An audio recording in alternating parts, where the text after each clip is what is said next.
Hey 80s family! The next voyage of the 80s cruise doesn't sail away from Port Canaveral for another year, but we're going to celebrate on March 13th anyway with a virtual sail-away party online. Join us Sunday, March 13th for this amazing event featuring a pre-party with retro DJ Travis Bell, a star-studded main event hosted by Nina Blackwood, Alan Hunter, Mark Goodman, Larry the Duck, and Lori Majewski, visits from 2022 cruise artists, and more. More? You bet, including a sail-away party throwback video, virtual door decorating contest, and more important, an online edition of Big 80s Trivia with Brad and myself. Oh yeah. Go to our Facebook page at facebook.com/stuckinthe80spodcast to learn more, or visit the official 80s Cruise website at www.the80scruise.com. Remember, if you book a cabin using the promo code STUCK, you get $200 cabin credit. Now on with the show. Travel back in time to the 80s, reliving the advice, Carpe diem. Seize the day. the comebacks, Why don't you take a picture? It'll last longer. and the technology. Are you telling me that you built a time machine out of a DeLorean? Because just like you, we're stuck in the 80s. Can you say stuck in the 80s?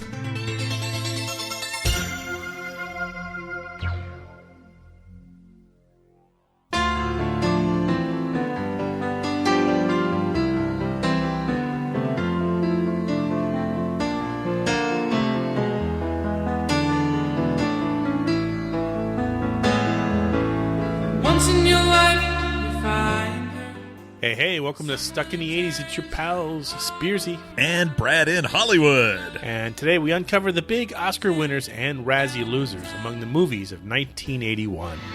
From the Dorothy Chandler Pavilion in Los Angeles, California, the 54th Annual Academy Awards. Stuck in the 80s is now listener-supported via Patreon. And now we have membership tiers with added benefits and annual memberships.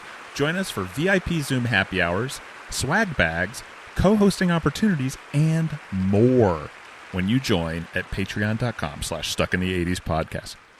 I now have the great pleasure of introducing a gentleman who helps all of us know ourselves better through his own insights and his wit. Our charming and handsome host for this evening, Stephen Q. Spears.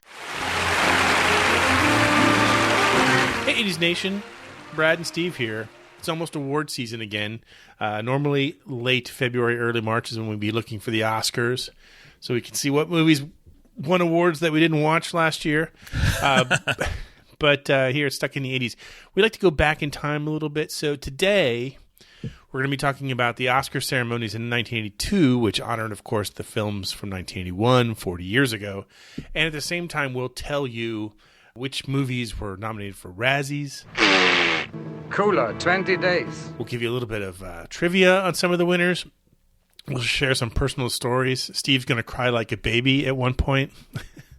The over-under is, what, 2 times, I would think? At least. Yeah, I think that's safe money. It did happen, actually, yesterday when I was Take putting the together over. the notes here, and I'll tell you all about it when we Take get to the it. over.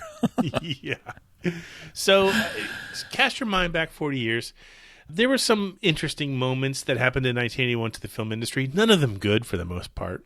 MGM acquired United Artists, which had been humiliated with the release of the movie Heaven's Gate. Mr. Champion, my grandfather was the Secretary of War to Harrison. His brother was a governor of the state of New York. My brother-in-law is the Secretary of State. And to you, I represent the full authority of the government of the United States and the president. Him too. Bravo, sir. Humbled. Laid low. Actress Natalie Wood drown in a boating accident in November. If there's anything that was good that came out that year, it was An American Werewolf in London, which sort of set a new standard in visual effects and makeup. That's true. We did a podcast on that movie. That was fun. Yeah. Well, it was just a while ago. You'd have to go back and search our archives. Episode 286. The thing is, so 1981, you and I are about 14 years old. Yeah, this is right before I started seeing every movie just as a matter of course, because I think it was in second half of 82 when I started working at the movies, and then I had easy access. Yeah. So, like, up until then, I had to pay for it, like some kind of rube who comes in and buys a ticket to see a movie. I'm like, who does that? Plus, you're also at that age where it's like, there's no way they're going to let you into an R-rated movie by yourself. No, especially in a small town where everybody knows you. Yeah. But what's interesting is now you're at that age where, you try to beg your parents to take you to see something, like Stripes, for example. And then they're forced to make a monumental parenting decision about, he really wants to see Stripes, and I really want to see Stripes, but I'm pretty sure there's going to be some horrible language and a lot of gratuitous nudity and here. Some suggestive activities. The Yeah, Aunt Jemima treatment will never be the same. What are you going to do with that? This and this. Who's your friend? Who's your buddy? I am, aren't I? I actually don't remember if I saw Stripes in the theater or not. I want to say that I did. I know I did not, because those were the days when suddenly the cable system started scrambling channels, and so you could kind of watch it, but it was like the colors were weird and the video was kind of tearing. My sister and I would still watch Stripes that way all the time. I remember in college, which of course was a couple years later than 1981, your cable box was dials. Right. Instead of, like some of them were push button too, if you remember that. And if you put the dial like sort of in between numbers, or if you push the button halfway down, you could get a movie channel like HBO for free if you just knew the right combination of pressure points. There are a couple of, and here comes Nerd Talk with Brad. There are a couple of standard channels that are in between, like the frequencies are in between channel 6 and 7. So if you could tune your TV there, a lot of the cable channels at the time was like, I think it was channels 96 and 97, something like that. But they were not something you'd have on your normal dial in the VHF band, but they were legal channels, so you could buy the hardware to make them happen. So that's where they would put the pay channels. That makes sense. Yeah, I know. Sorry. Says the guy who never took a physics class in his cut life. that as short as I could, believe me. Yeah. Cast your mind back. Here was the top 10 films in the box office. And some of these names we're going to say again today, but just to kind of put things in perspective. Number 1, Raiders of the Lost Ark. Oh. Number 2, On Golden Pond.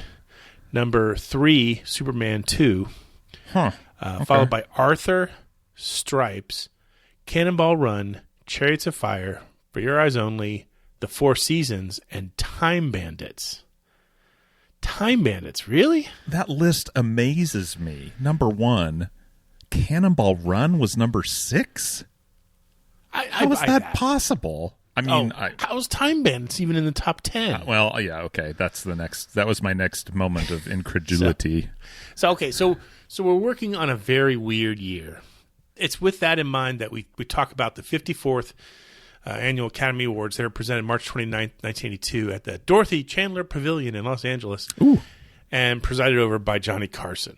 Was your family like a watcher? Did you guys like to watch the Academy Awards? No, my parents were not at all interested in pop culture in its current form, or maybe not even in its former form. Like, my parents are probably the only people who were adults in the 60s who were like the Beatles. Ugh. Famously, my older sister was born the day the Beatles were on Ed Sullivan, and my mother likes to tell the story about how she's in the hospital bed and it was on the TV in the next room. She's like, "What is that noise? Turn that off." God, that's crazy. That's what happens when you're dealing with classically trained musicians. There's a little bit of snobbery involved sometimes. Sorry, Mom. I want to say my parents watched it, and maybe I'd be allowed to be awake for the first. You get to see like the supporting that they open with. Yeah, that was about it. But I never really got it. Like, I didn't see the significance of it. I was just like, okay, this is what we have one television set, and this is what we're going to watch. What's on tonight? Yeah. Well, and that was also back before they would play people off. So like these shows would go long every time. Yeah. With that in mind, let's begin the journey. We're not going to cover all the topics. We're going to cover 5. We're going to talk about Best Picture, the 4 main actor categories, and then the Best Original Song. So that'd be 6 then. So that's a Baker's 5. Touche, Brad. Same thing with the Razzies. We'll cover the same topics. Here we go. You ready? I think so. I think I'm buckled in. For the Best Picture, the winner was Chariots of Fire. Mr. Musabini, I can run fast. With your help, I think I can run even faster. Perhaps faster than any man ever ran. I want that Olympic medal. Now I can see it there. It's waiting for me. But I can't get it on my own. Well, we've an old saying in my game, son. You can't put in what God's left out. Now, you leave it to me. I'll watch you. I'll observe. And if I think I can help, if I can see the big prize hanging there, believe me, I won't waste any time. Oh, how could this not be Best Picture? What was it up against? It was up against Atlantic City, which I never saw. Never heard of it. Yeah. I've heard of it. I just never saw it. When you're a kid, you don't want to watch a movie about adults for the most part. Yeah, you're like, I'll get to it. Can we get some more nudity? Yeah. On Golden Pond, Raiders of the Lost Ark, and Reds. Those are the other contenders. Yeah, one of these things is not like the others. I'm kind of surprised to see Raiders on that list. Yeah. It deserves to be. I agree. I was having this conversation with someone about what my favorite 80s movie was, and it really put me on the spot. I don't like having to make declarations like that. I like to keep my options as open as I can. But when pressed, I finally was like, you know what? It's Raiders. Raiders of the Lost Ark is my favorite movie of the 80s. I want to find the one person out there in 80s Nation who says, you know what it is? It's Atlantic City. That's the one. Call us. When I think 1980s, I think Atlantic City. Yeah. Chariots of Fire was actually not expected to be much of a film. When they filmed it, it was expected to be a small British film that, maybe people who lived in the UK would go watch because it was a story of the 1924 British Olympic team and their road to the Games in Paris. It was expected to be something that was completely local that nobody outside the UK could connect with. Sure. And truth be told, the movie would have had a G rating in the US. Really? But producers were so afraid of that because they didn't want it to become like... They didn't want movie audiences to think that it was Herbie the Love Bug or, Benchy Come Home. Rescuers Down Under. Right. So what they did was they added a scene showing two World War I veterans using an obscenity early on just to get the PG rating. That's what we do on the podcast, you f***er. There we go. PG-13. Thank you very much. Probably best known for introducing us to Ben Cross and the theme song by Vangelis. I had this soundtrack on a cassette. I own this movie, the digital version of it. It's the perfect movie to have on the background while you're working from home. Like half of it's montage. Right. And then you turn over and you're like, oh, they're running a race. I'll watch for 45 seconds. Okay, back to work. I never really thought about that. We always talk a lot about montages in 80s movies, but I've never really brought Chariots of Fire into that discussion. It's got a lot. Yeah, it's a lot. And like any sports movie, really, because, you're going to get better. Got to get better. And those are great montages. They're super classy, top shelf. It's $2 extra for that montage at the bar. If you're going to ding Chariots of Fire, you almost want to ding it for the same reason people don't like Lady Hawk, because you have a movie set back in time to a modern musical score. Okay, I was interested to see where you were going to go with that, because I'm like, Lady Hawk and Chariots of Fire have what in common? Modern score. Yeah, I think it's a little more egregious than Lady Hawk, but yeah, yes. I can see where you're coming from. Right, I agree. I do like the score for the other one. Now, in case you're wondering, and by now you should be, the Golden Raspberries were in their second year in 1981. They nominated several movies for Worst Picture. Among them, Endless Love, Heaven's Gate, The Legend of the Lone Ranger, and Tarzan the Ape Man. But the one that took home the Razzie, Mommie Dearest. Did you scrub the bathroom floor today? Did you? Yes, Mommy. Yes, Mommy, what? Yes, Mommy Dearest. When I told you to call me that, I wanted you to mean it. We've talked about this movie What before. A nice lady. Episode 553. Such a nice lady. She just doesn't want wrinkles on her clothes. If this came on TV, though, you'd still watch it, wouldn't you? I don't know. I'd probably watch 15 minutes of it, and then I'd get up and make myself another drink and, find an episode of MASH to watch or something. We download a bootleg version of Lady Hawk. Ooh. Actually, you know what? I would watch Lady Hawk. I haven't seen that in a while. I would watch Lady Hawk, too. They never show it. It's I like never that on. movie. I like that movie. There's nothing wrong with it. We're not gonna talk about it this movie except for right now. I don't remember. Okay, Endless Love is kind of infamous in its time. Heaven's Gate, also infamous. Legend of the Lone Ranger, like they made a Lone Ranger movie in the 80s? I don't no recollection of that. And Tarzan the Ape Man is Naked Bo Derek in Africa. Right. So we watched it. So, of course, we were interested in that. Whether we had access is another matter. Well, now you can just Google it, Naked Bo Derek Africa. And Google it, Steve. It will pop up. If I do it, I'm on my work computer. That's fair. Moving right along, the next category. Best Actor. The nominees: Warren Beatty for Reds, Burt Lancaster for our favorite movie, Atlantic City, Dudley Moore in Arthur, Paul Newman for Absence of Malice, but the winner was Henry Fonda in On Golden Pond. Mm. Getting dark, Chelsea. Who do you call him Chelsea? I'm Billy, remember? Hey, come on, man. Hey, are you okay? Of course I'm okay. Okay. Hey, we better hurry up and catch Walter, huh? I mean, I'm not going to be here much longer. Neither am I. I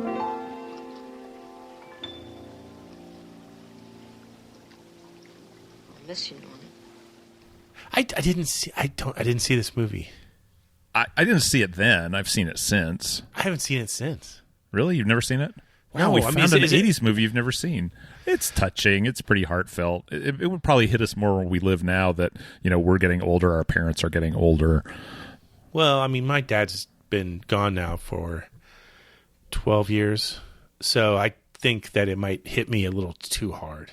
Yeah. So, what makes Spearsy cry? Maybe steer away from that one, because that's running towards danger. Again, what's Dudley Moore doing on this list? What do you mean, what's Dudley Moore doing? He was fantastic in Arthur. It's so fun to poke Steve about Arthur. You know what? I hadn't seen this in forever, and Katie and I watched it. I think we talked about this. Katie and I watched it maybe 6 months ago, and we're both really kind of pleasantly surprised at how it held up. Arthur? Yeah. The only thing that taints it really is Arthur 2 on the rocks. Oh, I just don't acknowledge that, just like I don't acknowledge Ghostbusters 2. I mean, don't get me wrong. It's of its time. It's 100% a New York City in the 80s movie, but it was enjoyable to watch. People gave us a lot of grief because we didn't mention this movie when we talked about New York City in the 80s. Well, we're idiots. What do you expect? The only thing that I was able to dig up on Golden Pond, the script was bought by Jane Fonda with the particular intention of having her dad star in it.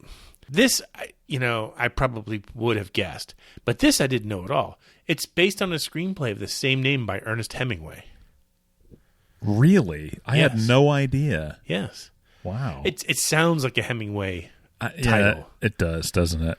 But I mean, I don't know if I've ever said on the show I'm a huge Hemingway fan. For some reason, I attached myself to him in college. I remember I had to read a couple of his books, and I ended up reading them in a day. I couldn't put him down. Yeah. I kind of want to give this movie another chance, but I'm mortally afraid of the whole. I think you need to be in the right mental space for that. Yeah. Most people who know me know that I'm rarely in a good mental space. Well, so I'm telling you not to watch it, I guess, which is fine. I'm telling you, like 5 minutes from now, I'm going to tell you this story that's just going to, if I can fight my way through even talking about it, it'll be a miracle. Anyway, okay. So, of course, there was a great actor. There was also a worst actor. The worst actor Razzie nominations that year were Gary Coleman from On the Right Track. Go figure. You couldn't even see him. Bruce Dern, Tattoo. There's a movie Tattoo? Okay. Richard Harris from Tarzan the Ape Man. And Chris Christopherson gets a double. Heaven's Gate and Rollover. Wow. And then the winner, Clinton Spilsbury, who I've never heard of, for his role as the Lone Ranger in The Legend of the Lone Ranger. Why are you wearing a mask? Because I'm in hiding. Like you are. Did you watch The Lone Ranger, like the TV show, when you were growing up? No, I more remember, who was it that had the comedy routine about, Tonto, don't go to town? I don't know that. Do you remember that? It's like, no. I'll go into town, and then Tonto gets beat up. And anyway.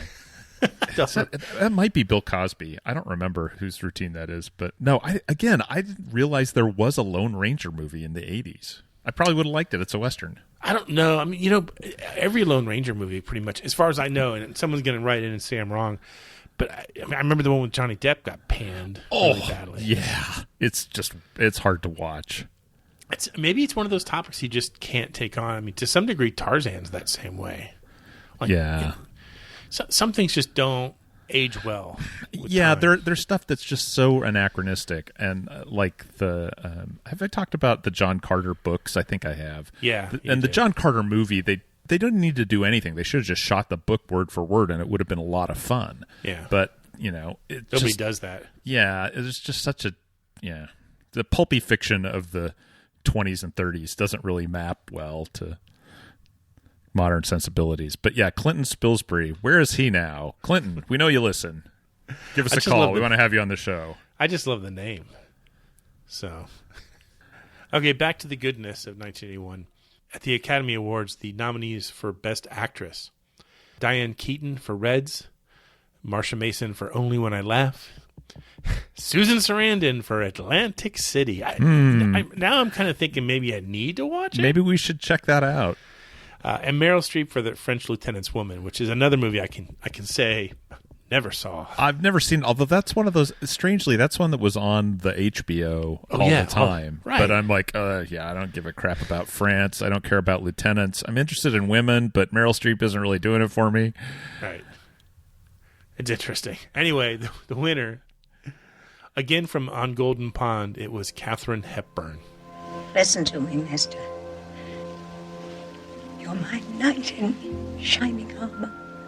Don't you forget it. You're going to get back on that horse, and I'm going to be right behind you, holding on tight, and away we're going to go.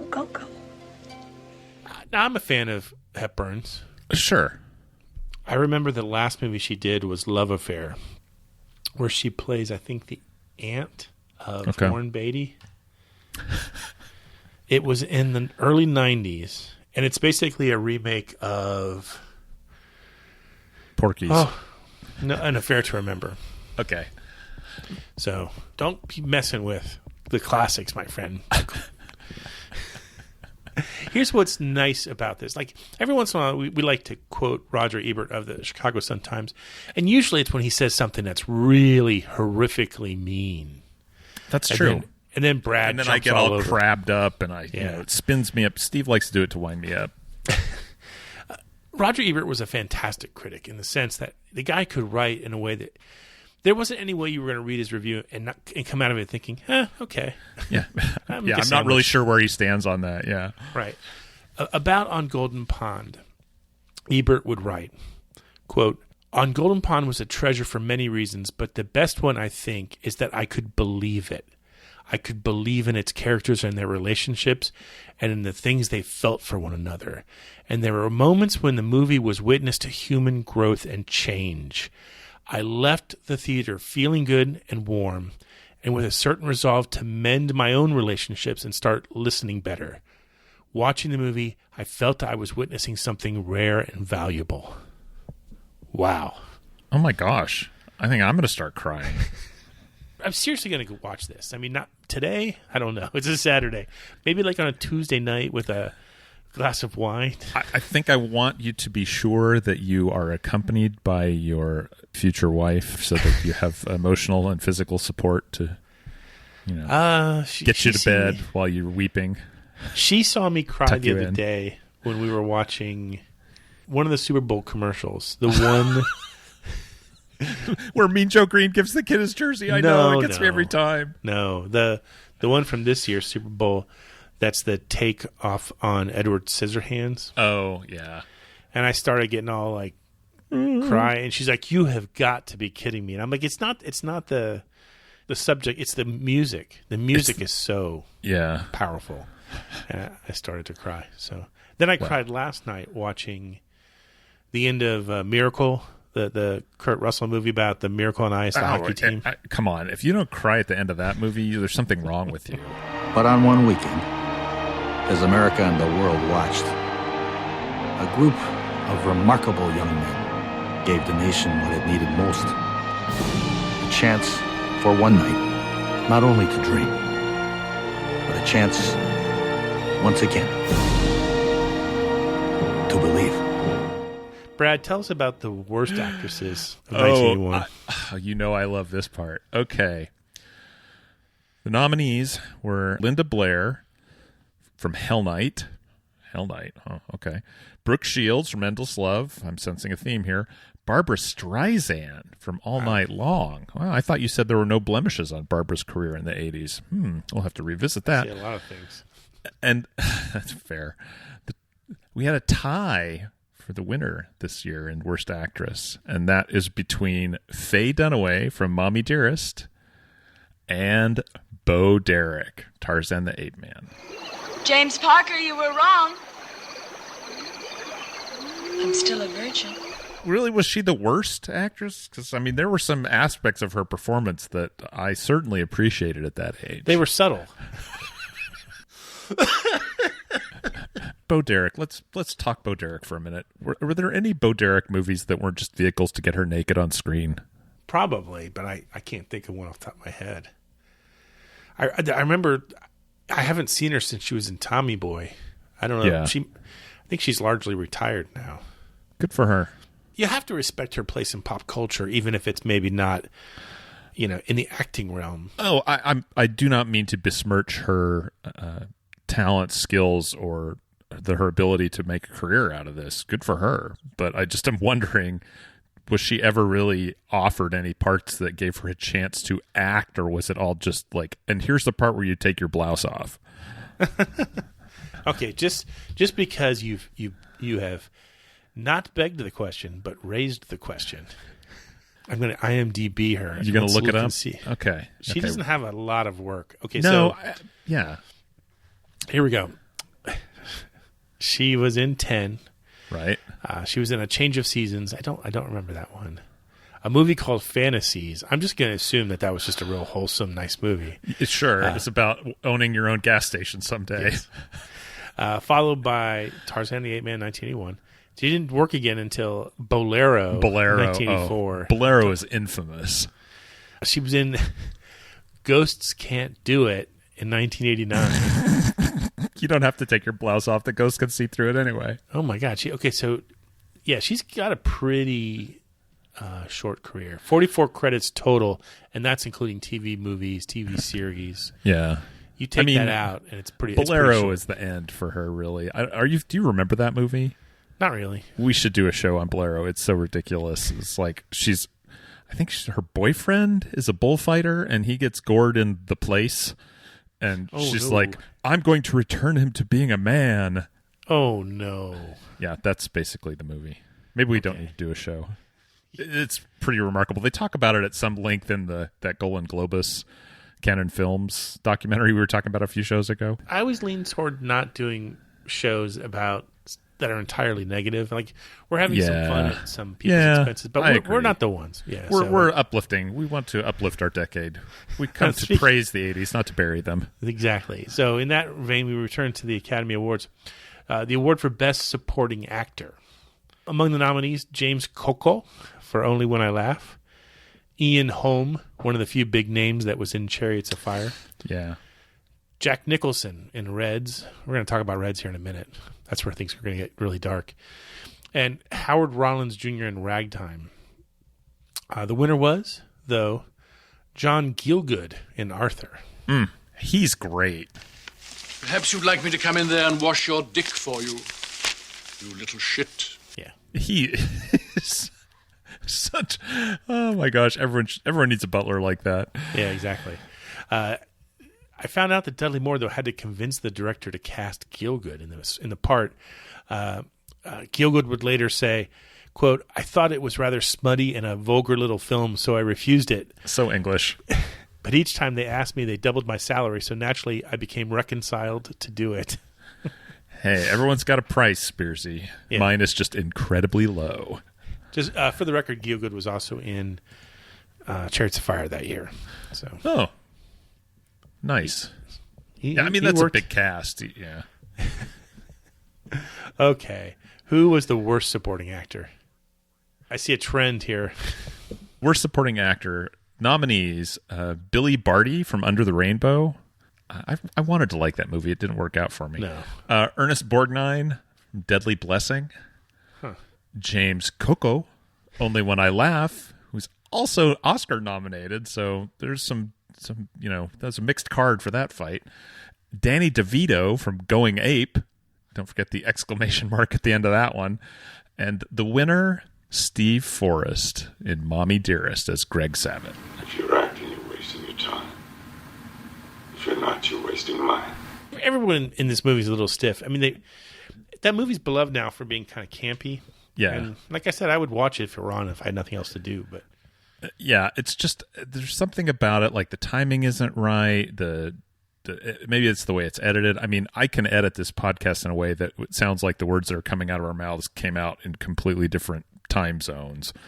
Actually, they are, but there's a way to edit where it's a little more natural, I guess is what I'm getting at. And it seems like the way that movie is cut, it just doesn't flow right. Yeah. It's an unfortunate film. We all do it. We have our share of unfortunate podcasts. So the wall of shame. I'm trying to think of one. There's a couple this summer that we did that we got some stick for. Yeah.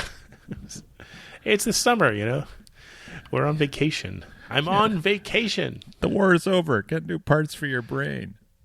Okay, here we go. This is where I'm going to try to keep this together. Okay. You got this, Steve. Moral support. Back to the Oscars. Back to the Dorothy Chandler Pavilion.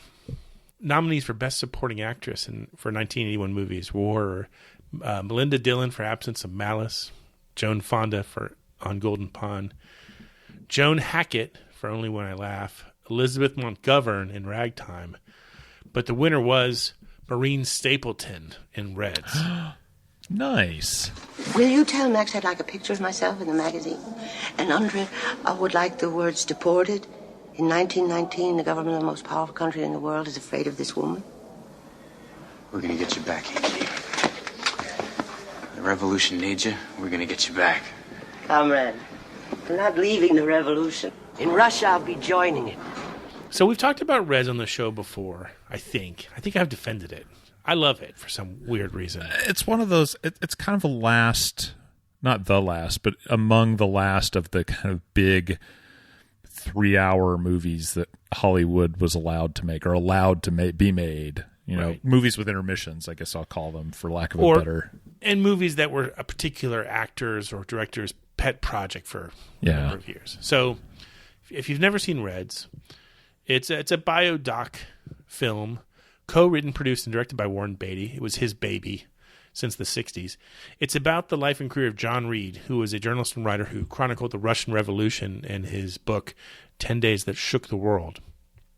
And if you're still kind of on the fence as to whether or not to watch it, Vanity Fair called it, quote, a sprawling 3-hour and 20-minute montage of sorts to the Russian Revolution, as well to the high passions that animated the largely forgotten American left in the years before, during, and after World War I.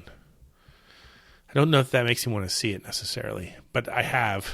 It more makes me want to read about it than I want to watch the movie, but yeah. Yes. In her acceptance speech, Maureen Stapleton said, quote, I would like to thank everyone I've ever met in my entire life. Well, that sums it all up rather nicely. Yeah. They didn't have to play her off. So I started getting curious because I knew Stapleton was pretty active in the 80s. I specifically think of Cocoon when I see her. Sure. She died, I think, in 2006. Yes. Turns out she did 13 movies in the 80s. Dang.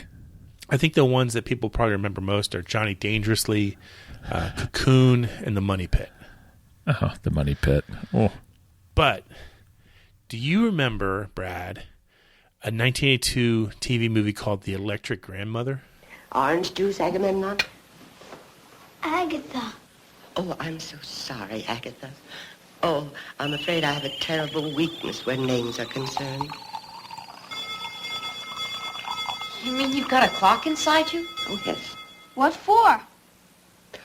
Well, to hear what Mr. Shakespeare calls the inaudible, noiseless foot of time. Shakespeare? All's well that ends well. Act 5, Scene 3. No. No, I can't even come up with a dumb enough joke to insert there. Good. So this was a 1-hour TV movie. It was based on Ray Bradbury's oh dear story, I Sing the Body Electric.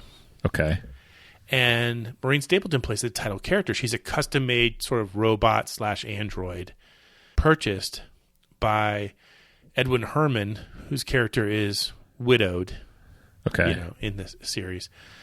Grandma is sort of like this automated Mary Poppins. She can read minds and conjure up meals literally at her fingertips. She can make a clothesline fly into the air with the help of a kite and hang the clothes and stuff like that. Snappy.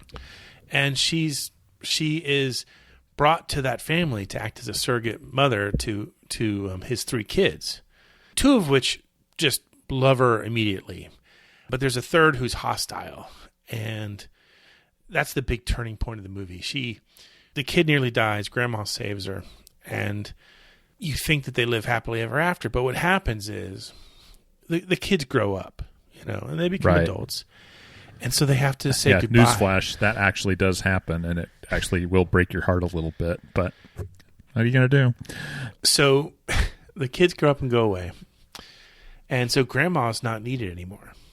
So they say goodbye to grandmother, who they put her in like a nursing home with the other electric grandmas. And there they spend the rest of their time, just recounting the memories of raising the kids that they were in charge of and stuff like that. And that's awful.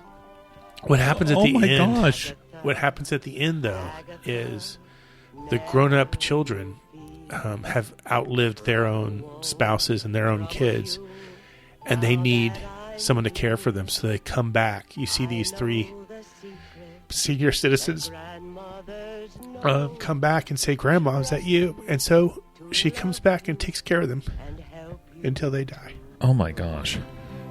Grandma, I love you. Oh, Grandma, come play with us. Will you brush my hair, Grandma? Grandma, let me help. Grandma, let me help. Oh, no, me. Oh, no, me. Grandma, I love you. Grandma, I love you. Turn about, round about, sharing our day. I don't know why I lose it on this one. Man. I saw this in 82, and I'm sure, I don't know if my brain was evolved enough to cry at that time about something emotional, like if someone beat the shit out of me with a paddle. Yeah, maybe. Yeah. The interesting thing too is it's available on. You can go to YouTube and watch it for free. It's 42 minutes without commercials. Yeah. And when Grandma starts singing the song at the end as she's taking care of these 3 old, adults, I dare you not to cry. That's pretty rough. I mean, that's right up Ray Bradbury's alley, though. He doesn't, talking about things that don't have a lot of subtlety. Ray Bradbury likes to hit you over the head with the point when he's making it. He does. And that's one of those movies I think that, I always say some movies you have to see in the 80s at least once. And then when you watch them 40 years later, you feel the same. Right. You can feelings. Occupy that space where you saw it when in the 80s. This is the one that jumps right back in that hole, and it just rough. I got through that better than I thought I would. Well, you did very well, Steve. So who was the worst supporting actress? On the other side of the coin, nominees for worst supporting actress Razzie were Rutanaya Alda from Mommie Dearest. Farrah Fawcett from The Cannonball Run as Pamela Glover. You take that back, Razzies. She was amazing. Nobody sat in an ambulance like her. Mara Hobel from Mommie Dearest as young Christina Crawford. Shirley Knight from Endless Love as Anne Butterfield. And the winner, yes, you guessed it, Steve, the Razzie for Worst Supporting Actress goes to Diana Scarwood, the adult Christina Crawford from Mommie Dearest. Why did you adopt me? What? Why did you adopt me? Because I wanted a child. Because I wanted someone to love. You act for me. Damn straight. Damn Skippy. She cries in that movie more than I just cried in this podcast. Yeah, because she knows she's going to win a Razzie. Okay, we're almost done here. We're up to the best original song. So back to LA we go for the presentation of best original song. I think these are all pretty good. Yeah. Among the nominees, Endless Love, the title song from Endless Love, which is probably the only good thing about that movie. So, The First Time It Happens from the great Muppet Caper. I still don't remember seeing that movie. I'm sure I did. I don't remember. I just was funny. I was having the same thought. I'm not sure that I've seen that either. I love the Muppet movie. I'll watch that. Yeah, sure. Anytime. For Your Eyes Only from the James Bond movie For Your Eyes Only. Fantastic. I love James Bond theme songs. And One More Hour from Ragtime. But as you might have gathered from the beginning of the show, the winner was Arthur's song, Best You Can Do, music by Burt Bacharach, lyrics by Carol Bear Sager, Christopher Cross.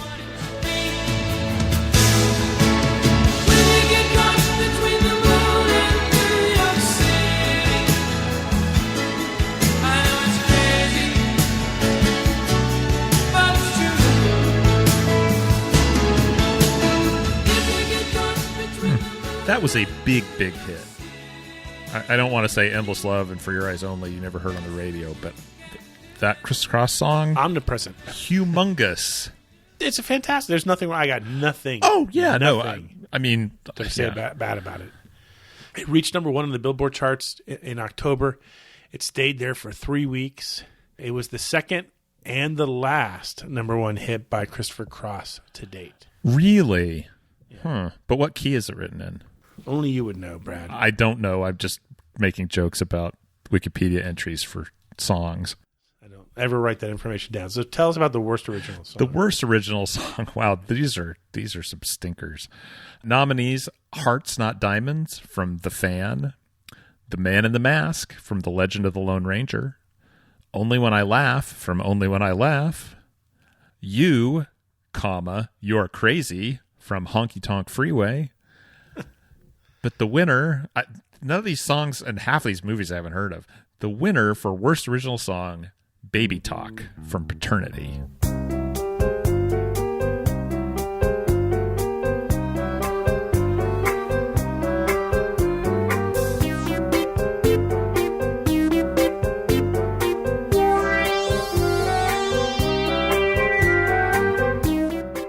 I remember the movie, Burt Reynolds.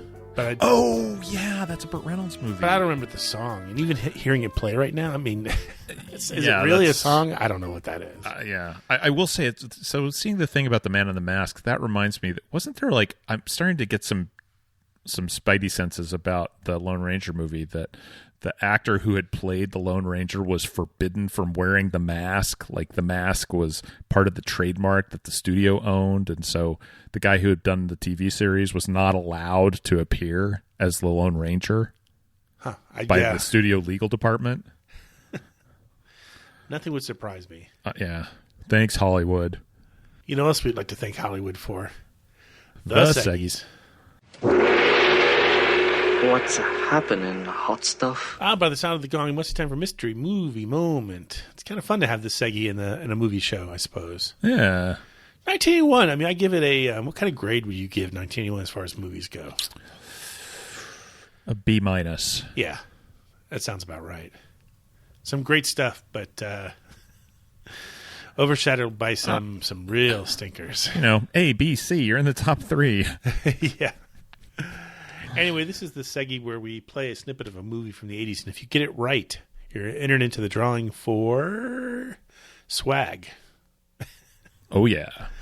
That's not what it is. It's a postal-friendly bottle opener. Oh my gosh. Geez. Thank you. Oh, that felt so good. Why did we wait so long for you to say that in this episode? That's what I needed to hear. Oh, I feel so good. I feel like my weight has been lifted from me ever since the electric grandma. Man, that was rough. Thankfully, it was like 24 hours ago that I watched it. Did you watch it? I was going to ask if you watched the whole thing. Yeah. Oh, God. Wow. Anyway, pay attention. Here was the clip from the last time we did this Seggy. My God, son, where are all the weapons? The weapons are secured, sir. Yep, that's Taps. It's not the most obscure reference. The only reason I picked it, I don't know. Do you subscribe to any like the movie channels or anything like that? Yeah, pretty much, I have this ridiculous, it's a long story. Actually, it's not that long a story, but I have a very friendly pricing package with one of the major cable providers. So yes, we have many movie channels. Okay. I have the HBO Max app, and I also have Amazon Prime and Netflix, I think. But every time on Amazon Prime, which is the most aggravating of them all, because maybe half of them are free. Right. It's like, oh, hey, I have this. Oh, yeah, you have to pay for that one. Yeah. Like, no, I just want to see the free stuff or the stuff that's included with my membership. I realize it's not free. Exactly. And it always says, there's always like the featured movie on Stars, STAR, Z. And it's always this run of 80s movies. Like, it's got Hoosiers, it's got Taps, it's got this, it's got that. And literally there's 15 movies in a row where I'm like, God, I would love to watch any of those. Like, you could just like throw a dart and I would watch any of the movie that it landed on. So the other day I looked it up. It was only like $8 to add it for the month. And I'm like, okay, that's fine. So the first movie I watched was Taps. So I think I've watched it 3 times since because I'm nothing if not predictable. Well, what I really want to know, Steve, is who would give their left nut for this bottle opener? A nice reference there. We did have some winners, so Brad's going to read them while I recuperate. Today I'm going to read the winners in the voice of the very serious newscaster from LA Story. Winners this week include Mike Wally Walters, Kevin Wench, Cliff from somewhere north of Detroit, Chris Sampson, Derek Rutten, Ken Mooch Milligan from Indiana, The Rough House, Ricky from Nashville, Buck from Wally World, Chase in Ecuador, Shan Nichols, Dale in Portland, proud Patreon supporter since 2020, Colin Hall, David Parrott, Brock in North Dakota, Tom Korn in Austria, and New Wave Todd, who sends this message to us. A little story regarding this fine flick. It was a family trip to the movies, and since my sister is 9 years younger than me, my parents decided to let me see a movie of my choice, while they would take her to see a kids' movie that was playing at the same time. There's about a 10 or 15 minute time difference between the two movies. Taps was supposed to get out first, and I was going to wait in the lobby after the movie. As I was walking down the long hallway, you had access to a multiplex, New Wave Todd? I hate you. As we were walking down the long hallway, I noticed on my right that Sylvia Crystal classic, Private Lessons, was going to be starting in the next 10 minutes.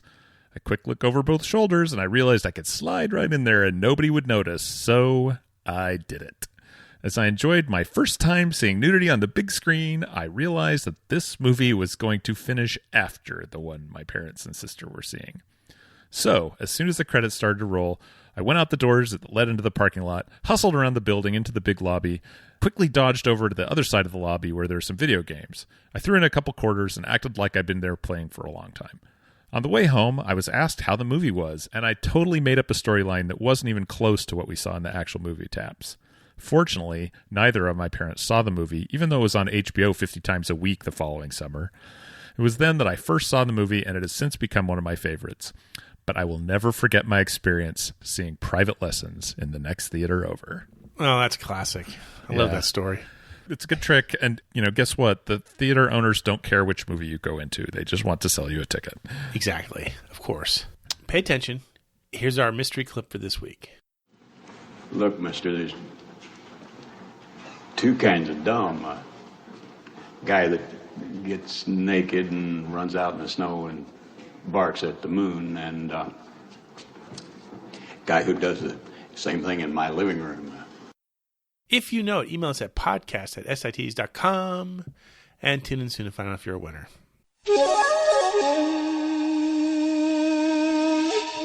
The mystical refrain that is Name That 80s Tune. We will play a piece of a song from the 80s. If you get it right, again, the glory that is the postal-friendly bottle opener awaits you. It's so good. It opens bottles with just a flick of your wrist. I have one, but I don't use it. I feel bad. I don't drink beer anymore. So I have one, but I have one of those wall-mounted ones out in the garage by the beer refrigerator, so I usually just use that one. Okay, interesting. But, I save them to send to our listeners. I don't need the swag. Like Miles says on Risky Business, I don't have to pay for it. Yeah, exactly. Pay attention. Here's the mystery clip from the last time we did this seggy. That's On the Dark Side by John Cafferty and the Beaver Brown Band.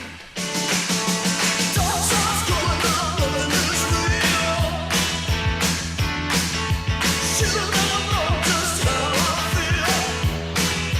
Now, for what it's worth, if you actually submitted your answer and you said that's On the Dark Side by Eddie and the Cruisers, I guess you're not completely wrong. But, and so we included you anyway. We give you credit. We gave you credit. Yeah. So almost everybody got this one right. There was a couple people who said Bruce Hornsby, I think, and there was somebody who said they thought it was El DeBarge. I think somebody just answers "Who's Johnny" every time. Like they don't know. It's like, oh, that's who's Johnny. Yeah, eventually they're gonna be right. I really like the story from, I don't remember who it was, who said, gave us the answer and then said, I like to tell my Bruce Springsteen fan friends that this is my favorite Springsteen song, just to watch them, like blow a spark plug. Yeah, that is a funny story. Anyway, let's read some of the winners. Okay.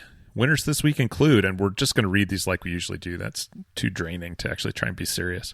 Winners this week include Mike Wally Walters, Kevin Serving Wench, Jeff in Ventura, Jeff in Charity in Virginia, Paul in South Dakota, Tommy Doucette in Boston, Lynn with multiple N's in Nebraska, Kim C. in Grosse Pointe Park, Michigan, Dave in an undisclosed location, Alejandro Stix Cardoso Solis from Tijuana, Mexico, Kyle K. in Arkansas, who asks if we give the movie a quick review so he can decide if he should watch it or not, Scott S., Lou Grilly, John in Dallas, Just CH, Eric Celine, Cincinnati Joe, Dave Horn, Tom Strickland, Becky the Rocker Pixie, Stephen Halifax, apologies accepted, Captain Nita, Chris Sampson, Bart Kopp from West Des Moines, Iowa, Sal from Buffalo, Michael Mockrock Hayes, Kelly in Huntsville, Scott in Georgia, Ricky from Nashville, Paul with no N, Rick from Friendswood, Patrick Gypsy Juggler from Parma, Ohio, Charles from Yorktown, Virginia, Buck from Wally World, Jeremy in St. Pete, Alan Titus, Darren in Yucaipa, Dave in Oxford, Kevin M. in Valrico, Chris the 80s Queen in Massachusetts, Michelle Willits, Donnie Gettle rhymes with metal, and Chris living on the air Cincinnati, who writes, the mystery song from episode 588 was On the Dark Side, originally credited to the fictitious band Eddie and the Cruisers. The song was released in 1983 along with the movie Eddie and the Cruisers, but the movie was considered a flop in the theaters, and the song fizzled out on the charts at number 64, never being read by Casey Kasem. The following year, when the movie showed up on HBO and in video rental stores, it became an instant cult classic. The record company saw an opportunity to cash in on the movie's newfound success. Shocking. And re-released On the Dark Side, the same exact recording, but this time with the band's real name, John Cafferty and the Beaver Brown Band. The song reached the top 10, peaking at number 7, and has since become one of the most iconic songs of the 80s, thanks in part to that arpeggiated piano intro. Say that 6 times fast. This was not the only time in the 80s that a song was given a second chance. As a matter of fact, it happened 18 more times in our beloved decade. Thanks for the podcast. I've been listening since the early years. It has truly become a very important part of my life. About 8 years ago, when I realized my health needed immediate attention, I began to listen to the podcast as I jogged in my neighborhood and worked out in my basement. In 2014, I lost 50 pounds and ran my first ever 5K race. And Stuck in the 80s was on my iPhone as I ran it. It's what got me to the finish line. Years later, I still listen to Stuck in the 80s so much that anytime I ask my wife something along the lines of, you know what else would go good with this meal? Or, you know what else I have to do today? She knows to humor me by responding, the Seggies. Stuck in the 80s, Chris living in the air in Cincinnati, Adams. Okay, confession time. When I first got this email, I was really touched, and I read it to future wife, and then I started crying. Aww. She knew I was touched when. Yeah, it's funny because I was doing that with my kids. You know what? And I would come in with the Seggies, and they started doing it, and I realized, okay, this has to stop. And so I stopped doing it. That's funny. I don't do that anywhere else except for on the show. Save it for the show, Spearsy. Short review of the movie. Should you watch it or not? Yeah, I think so. I liked it. Good cast. Yeah. Great soundtrack. Some good songs, I hear. Yeah. Nothing wrong with it. I like it. Even the sequel, Eddie and the Cruisers, Eddie Lives. I think you're the only person who likes that movie. Yeah, I like that too. So I'm kind of predictable. Anyway, Brad, spin the wheel. Let's find out who's a winner. Okay, here we go.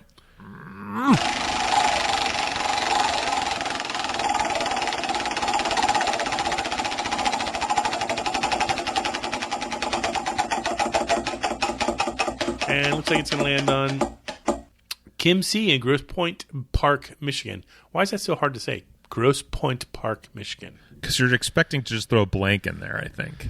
Yeah, I watched that the other day, too. I'm watching a lot of movies while I work from home. It's the only way I can focus on work is to have something playing off to the side. To distract that level of your brain that's like, something shiny. Yeah. Oh, something shiny. Squirrel. Anyway, pay attention. Here's this week's mystery clip.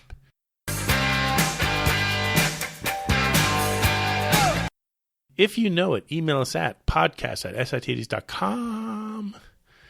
And tune in soon when Steve stops crying. We'll be right back after this commercial break.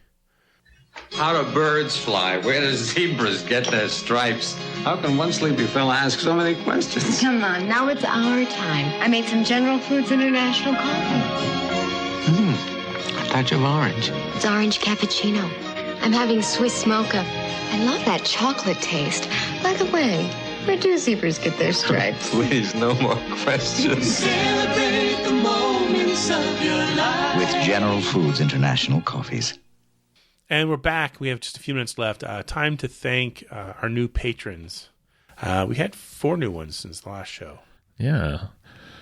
Steve and I would like to extend the virtual high five of thanks and the hearty hand clasp of friendship to Andrew Conda, Michael Pajaro, Gret, Dr. Smitty Smith, and Robin Hill. Thank you, thank you, thank you. Yes, it means the world to us.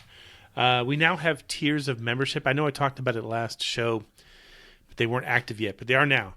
There are 3 levels. Go online to patreon.com/stuckinthe80s podcast, and you can see what benefits come with each level. They are rad, bitchin', and awesome. They are. In the meantime, let's go dark again with Baby Talk from Paternity, as Brad and I remain here, hopelessly stuck in the 80s. Time to say night-night, Mama say night-night too. Stuck in the 80s is now on Patreon. If you'd like to support the show, go to patreon.com/stuckinthe80s podcast. Special thanks to Check Battery Daily for our theme music, and thanks for listening. Let's make nice now and let biology step in and save the... Join us for VIP Zoom happy hours, swag babs. You want to do this a different day? You don't see. No, I'm good. Here we go.